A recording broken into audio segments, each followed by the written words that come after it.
friends. Hello. Welcome back. We are in Wyoming at Devil's Tower. There it is. We're going to climb that tomorrow. Yep. It's actually a pretty cool place. If you've ever seen Close Encounters of the Third Kind, apparently it's in that movie, TV show. What is it? It's a movie. And also the climbing history of it is pretty cool too.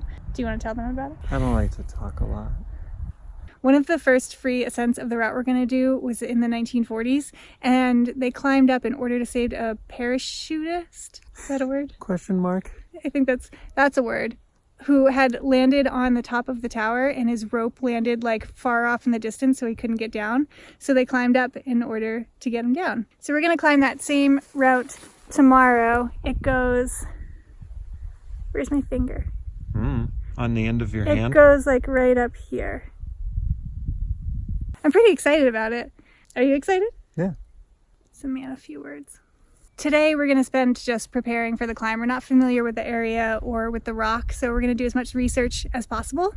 We're just going to figure out like how long it's going to take us, when we should start, what the weather's going to be, what gear we're going to need, who's going to lead what pitches. So we're going to start by walking up to the visitor center from our camp spot. There's a little climbing kiosk up there that's staffed that we can maybe ask some questions to. I think our biggest question is what time we should start, because I think the route takes like 5 hours and then you have to wrap down. So everything we've read so far recommends like a super early start, like a 5:30 a.m. start, but it's really cold at 5:30 a.m. So I'm hoping we can maybe do like a 10 a.m. start. Well, they say to start early for the crowds, not so much for the climbing. So, and there's not much crowds around. Yeah, it's going to be a Monday, so I don't know. We're going to talk to them, see if we can get a late start, and then get lots of rest and get ready to climb. Yes. Yes.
Good morning.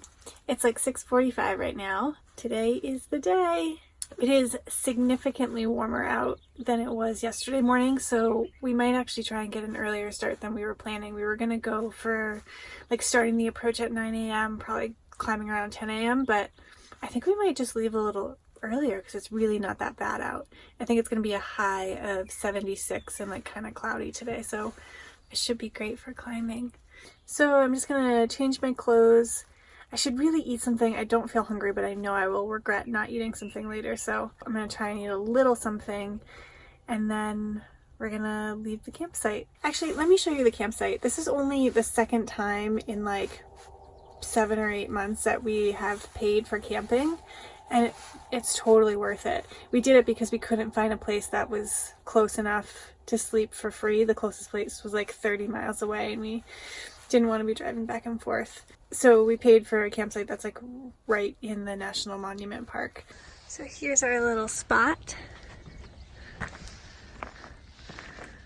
There's Pearl.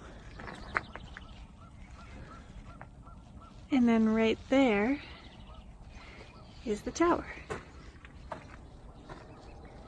How you feeling? Good. I mean, I'm apprehensive it's high, but it's well within our ability to climb, so it should be fun.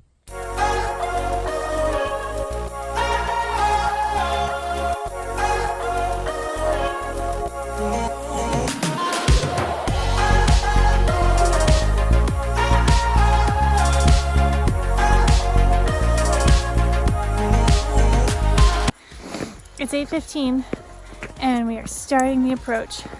It's actually pretty cold up here. I know I said earlier that it's not that cold, but it's cold. So when we get to the base, if the sun is not on us yet, we might wait a little bit to climb. Sorry, I'm going uphill. We might wait a little bit to climb until it warms up, or we might just go for it. Who knows?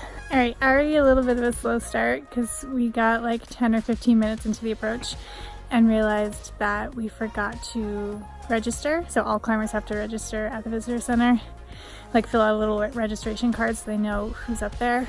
We forgot. So Murphy just ran back to do it. In the meantime, I can show you the route we're gonna do. So we're at the base, and the approach takes you all the way up to, no, don't focus on my finger. The approach takes you up to like there. So we gotta get up to there where that little leaning thing is, and then we climb up.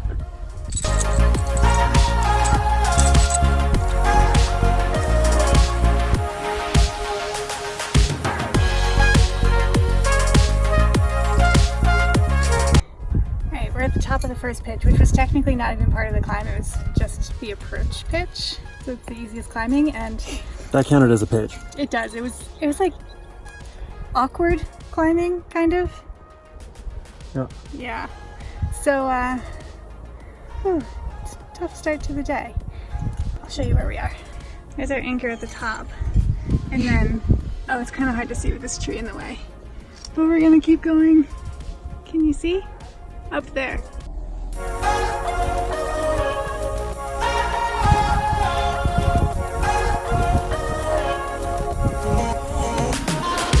I'm about to head up the third pitch, which is the crux pitch, meaning it's the hardest one. That's it. Murphy led it, he's at the top belaying me. That's the second rope that I'm trailing for the rappel. This is my little belay ledge. Here we go. How you feeling? Good. I mentally feel a lot better than I did at the bottom. I physically feel worse than I did at the bottom. It's burly climbing, huh? It's burly climbing. Yeah. It's cool. It's hard and like off-witty, and I don't know. It's a little, there's been quite a bit of groveling. Yeah. Yeah. Getting tired. We're at pitch 5. Yes. I think we're at pitch 5. Like, we have like maybe 3 more to go. We got a bit to go, but I can show you where we are. Okay, there's our next pitch. Going up there. Yeah, they've gotten considerably easier. They have up gotten here. easier. And then there's where we are. That river is so cool. It's so windy.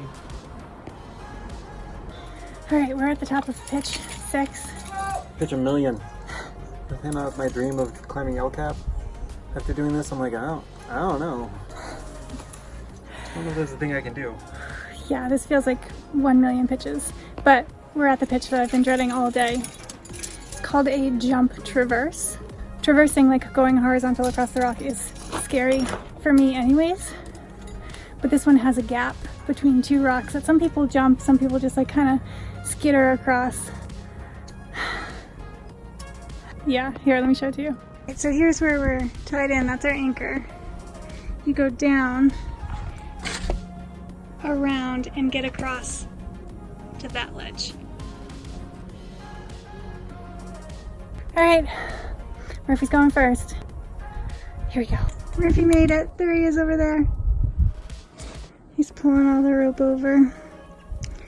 And then it's my turn. I'm at the bottom of what I think is the last pitch. I'm feeling it. My body's really tired. I'm really tired. Really gonna eat something soon. I think that's part of the problem. It is really pretty up here though. Hopefully we're not far from the summit. I am losing steam. I think that's the summit up there. I think. It's hard to tell.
Next day, I kind of ran out of steam to end the video yesterday. We got up to the top and I was like dead and done. How'd you feel about the climb? The climbing was great. It was unique for sure. Been climbed on since the 20s, so it's a little polished at points. It was burly and funky. It was cool. I enjoyed the climbing more so in retrospect than at the time. Yeah, it was pretty challenging climbing for me. Off width is not really my style. So off width is when you have like a bigger crack, not something you could like stick your hand or your fist in, and you have to use like bigger parts of your body. Like you can stick your whole body in the crack, or you can like chicken wing your arm out, and it's just like not something I'm the best at. And it was that for 8 pitches basically. And I didn't tell you what happened on the jump traverse either. I was like, here I go on the jump traverse, and then it went so wrong that I didn't even film anything. I got out onto the ledge right before you have to go like around a bulge. Oh, there's a giant wasp in here. You want to pause it and get him out? I feel like we should. Okay. I mean, he's fine. Okay. So we got out onto the ledge right before you have to go like around the bulge and then jump over. To be fair, it's a very sloping... It's not a ledge. It's like it slopes down like this and you're standing like on the edge of it. Not a lot of feet. So I'm like scrunched in this tiny ball, sliding down the edge, and I panic. I can't jump. The jump is like, you have to like jump across. There's 400 feet of air below you, and I just had this moment of like, what am I doing? Like, why do I do this? This is not... Oh, there's the wasp. It's got dangle legs. His legs like dangle down like this. Ooh, he just fell. I think when you do things that are terrifying or have hobbies like rock climbing, everybody has the moment of like, why am I not laying in bed watching TV right now? Like, why do I do this to myself? That was my moment, and I cried a little. And then got over it, went for it, and fell. I didn't get hurt. It wasn't a huge fall. It wasn't also the tiniest fall I've ever taken. It was like a medium fall. And then I was fine. And then I climbed back up and went through the traverse, and kept on going. Proud of you for taking the fall. Thank you. Yep. What do you think? Would you do it again? Not today, but maybe someday. I don't think I would do it again, but once is enough. Anyways, thank you so much for watching. I put out new videos every Tuesday, so make sure you subscribe down below to follow along with our travels. And I hope you do something adventurous today. Bye, friends. Toodles.